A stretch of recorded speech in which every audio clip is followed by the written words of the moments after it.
Magandang gabi po sa inyong lahat mga kapatid sa Panginoon. Before po ako magbahagi ng aking naranasan at natutunan sa ating subject na experiencing God, ay hayaan niyo po at manalangin muna ako para sa ating pag-aaral. Panginoong Diyos, aming Ama, salamat po sa pagkakataon na kami ay nakapag-aral at natuto sa araling ito. Salamat din sa aming Teacher Claire, Panginoon, na naging kasangkapan upang turuan kami. Sa gabi pong ito, hayaan niyo po na maibahagi po namin ang iyong mensahe ng lahat ng aming natutunan upang ito ay magbigay sa amin inspirasyon sa aming pagpapatuloy sa journey namin bilang isang mananampalataya at bilang isang tinawag mo upang maglingkod sa iyo, Panginoon. Palain mo po ang gawing ito. Dalahin po namin na may inspired kami at may matutunan sa mga pag-aaral na aming natutunan sa gabing ito. Maraming salamat. Ito po ang aking salamat lang sa pangalan ni Jesus. Amen. So, ngayon po ay gusto ko lang po ibahagi sa inyo ang aking natutunan sa ating subject na experiencing God. Ang isa po sa aking natutunan dito ay nang tayo po ay likhain ng Diyos, sabi nga sa Jeremiah, ay nasa sa pinapupunan pa lamang tayo ng ating mga magulang, sa tiyan pa lamang tayo ng ating nanay ay mayroon ng plano ang Diyos. Katulad po na nangyari kay Moises nung siya po ay ipinanganak, hindi na pulingid sa atin na siya po ay ipinaanod ng kanyang nanay dahil ipinag-utos po ng Paraon na patayin ang lahat ng mga sanggol na lalaki. Subalit dahil may plano ang Diyos sa kanya, siya ay nakuha ng prinsesa at inalagaan sa palasyo, at ang kanyang nanay ang siyang naging kanyang yaya. So doon po, kung makikita po natin na sa kanyang pananatili sa Ehipto, siya po ay tinuruan ng mga aralin, pamamahala, at kung paano makikipagkapwa, at yun ay naging naging kasangkapan, isang paraan ng Diyos upang siya ay matuto para sa pamamahala ng kanyang bayan Israel. Kaya nga po nung nakita niya isa sa kanyang mga kababayan na sinasaktan, pinatay niya ang sundalo ng Egyptio.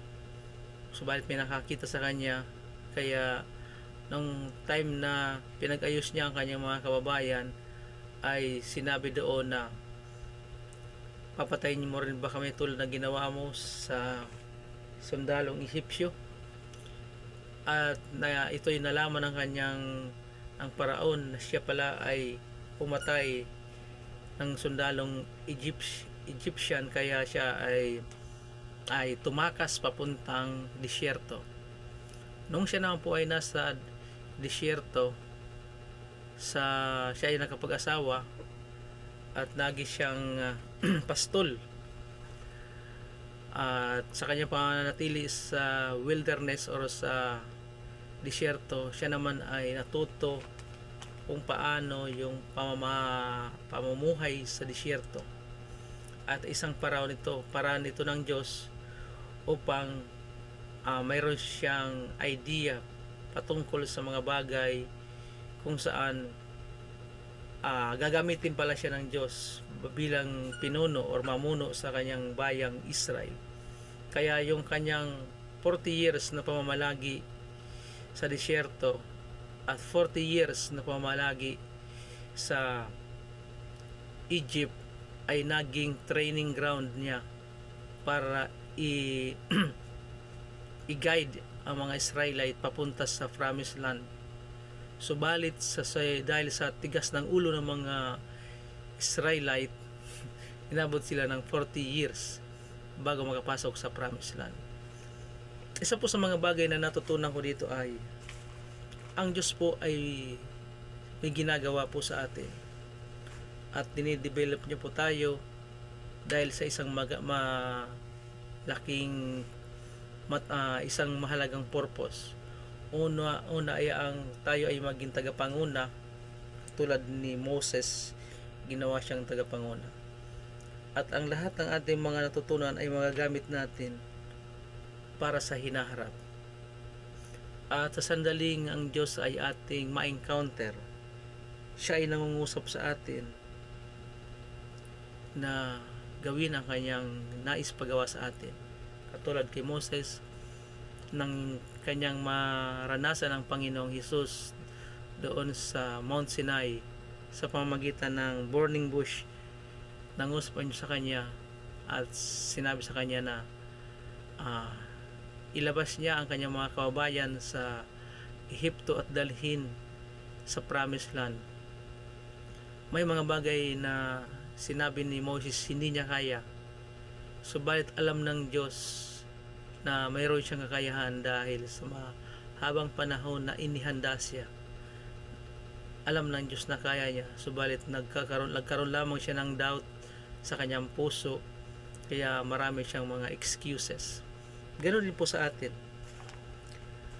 Alam ng Diyos na kaya natin, kaya tayo ay nagtitrain, kaya tayo ay nag-undergo ng mga pagtuturo dahil mayroong magandang misyon ang Diyos na nais niya ipagawa sa atin.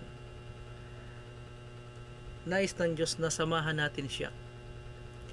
Nais ng Diyos na samahan tayo. Subalit, joining God's require faith in action. Kung tayo ay magpapagamit sa Diyos, nais ng Diyos na magkaroon tayo ng pananampalataya at hindi lang pananampalataya. Sabi nga, kailangan natin dito ng action. Sabi nga sa Matthew 11:28-30, lumapit kayo sa akin, kayong lahat na nabibigatan, sa inyong pasanin. Pasanin nyo ang aking pamatok sapagkat at mag-aral kayo sa akin. Magaan dalhin ang aking pamatok. Mag-aral kayo sa akin. Ako'y maamo, sabi ng ating Panginoon. At magaang dalhin ang pamatok na ibibigay ng Diyos sa atin. So, nais ng Diyos na turuan niya tayo. Nais ng Diyos na yung pamatok na yung mga pasanin na dinadala natin ay magiging magaan pagkasama natin ang Diyos. Magiging mabigat lamang ito kung tayo ay lilihis doon sa nais ng Diyos. Pero kung tayo ay patuloy lamang sumunod sa pinagagawa ng Diyos, naniniwala po ako at sinabi niya na magiging magaan. Mag-aral kayo sa akin at magaan dalhin ang aking pamatok. God's often call people to follow Him without giving all the details at the beginning. Ganon din yung ginawa niya kay Abraham. Sabi niya, lisanin mo ang iyong bayan, pumunta kayo sa lugar na nais ko, sabi niya. So dito hindi binigyan ng Diyos ng anumang detalye kung anong gagawin ni Abraham. Nais ng Diyos na sumunod lamang tayo. Pag tayo tinawag ng Diyos, sometimes medyo mahirap dahil hindi natin alam kung saan tayo magsisimula. Pero pag sumunod tayo sa Kanya, nandoon ang pagsama ng Diyos at lahat ng ating mga pangangailangan ipagkakalob ng Diyos at hindi niya tayo pababayaan. A faithful servant does what his master tells him to do. Ang isang servant, tayo po ay isang servant. Tayo po ay alipin lamang ng Diyos. Ang isang alipin po ay walang karapatan na i-question yung inuutos ng kanyang masters. Ganoon din po tayo. Yes, mahirap, pero wala po tayong karapatan na i-question yung nais ipagawa sa atin ng Diyos. All we have to do is to obey.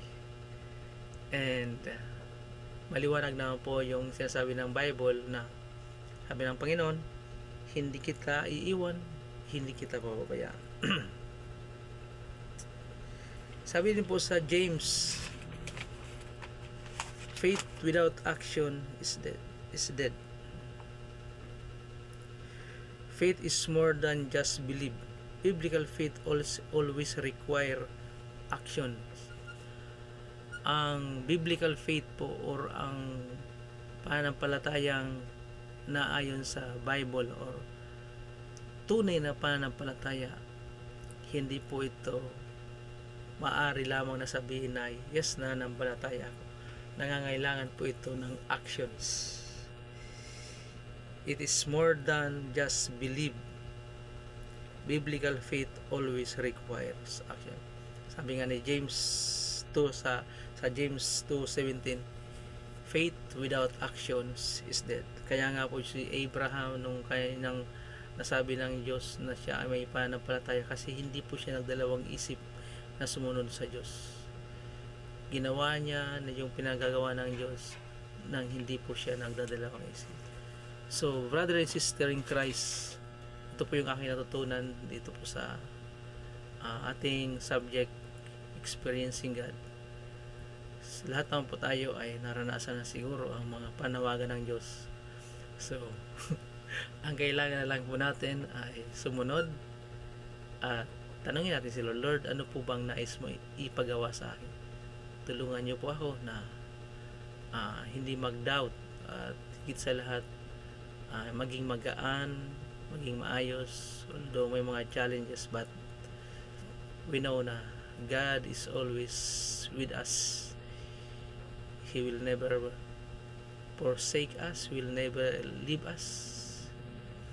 So mayroon tayong pinangahawakan na hanggang sa dulo ng ating journey as a Christian, tayo ay magtatagumpay. So let us pray. Father God in heaven, thank you so much sa maiksing panahon na pag-aaral ay marami kami natutunan. Dalayan po namin na lahat ng aming natutunan ay magsilbing inspirasyon at maging matatag kami sa journey na ay pangkaharapin. This time kasama ka na po namin, and we believe, Panginoon, na pagkasama ka namin magiging matagumpay ang lahat ng aming gagawin.